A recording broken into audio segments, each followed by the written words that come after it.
ఈ వర్తమానంలో ఎత్తబాటు ఉంది, కానీ నువ్వు ములగాలి ఖచ్చితంగా. నీకు తగలాలి ఆ తేనె, నీకు తగలాలి. నీతో మాట్లాడే వ్యక్తికి కూడా దానికి తగులుతుంది. అప్పుడు చాలా మందికి ఇది అర్థం అవట్లేదు. ఇంకా ఇక్కడ ఏమంటాడంటే, సహోదరులారా, మెథడిస్ట్ వారికి అది కావాలి, మెథడిస్ట్ వాళ్ళకి కావాలి, బాప్టిస్ట్ వాళ్ళకి కావాలి, సింధియాలోని వర్తమాన సంఘానికి కావాలి, సిండియాలో పెంతెకోస్తు వారికి కావాలి, పెంతెకోస్తులకు కావాలి. వారందరికీ ఆ ఉజ్జీవమే అవసరమై ఉన్నది. అదే కనబడాలి. నేనేం అర్థమవుతుందా? ఇది వర్తమానమా కాదా?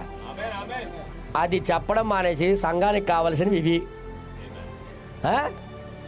రాజకీయ వేదికలాగా ఇది ఒకరి కోసం ఒకరు మాట్లాడుకొని పోట్లు పొడుచుకునేది కాదు ఈ బలిపీఠం. నేనేం మాట్లాడుతున్నా అర్థం చేసుకోండి. రాజకీయ వేదికలకే ఒకరి గురిని ఒకరు మాట్లాడుకుంటారు వ్యతిరేకంగా. కావాలంటే చూడండి, ఈరోజు శాసనసభలో ఏం జరుగుతుంది?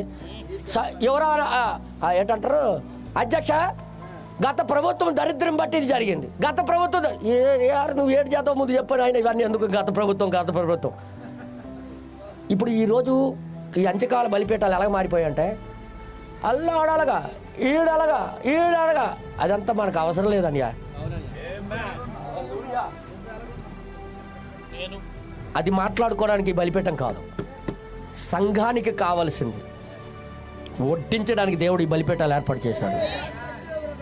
బ్రదర్, ఇతరుల గురించి బనం గారు చెప్పారు ఇంకొక వర్తమానంలో, ఇతరుల గురించి మాట్లాడే టైం కాదు ఇది. మనల్ని మనము ములగవలసిన టైం ఇది.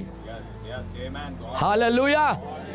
బ్రదర్, ఇది రాజకీయ నాయకుల్లాగా మనం బలిపీఠాలు అనుసరించి ఏదైనా తప్పు చేస్తే మార్క్ గారు నేను డైరెక్ట్గా వచ్చి, బ్రదర్ మీరు ఇలా చేయడం తప్పు కాదని వ్యక్తిగతంగా మాట్లాడి సరిచేయాలా వదిలేయాలా.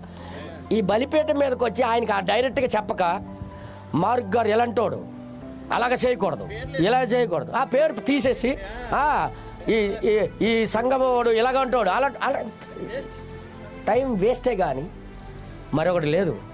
ఇది రాజకీయం కాదు. రాజకీయ నాయకులే ఒక పార్టీకి తిట్టుకుంటారు. నేనేదో మాట్లాడుతున్నా, కానీ సంఘానికి కావలసినంత తేనె ములగలిసింది. ఎంతమందికి అర్థమైంది? ఈ రోజుకైనా అర్థం చేసుకోండి. ఇతరుల గురించి మాట్లాడడం పూర్తిగా బంద్ చేయండి. వ్యక్తిగతంగా నీకు నువ్వుగా తవ్వుకోవడం ప్రారంభించు. నిజంగా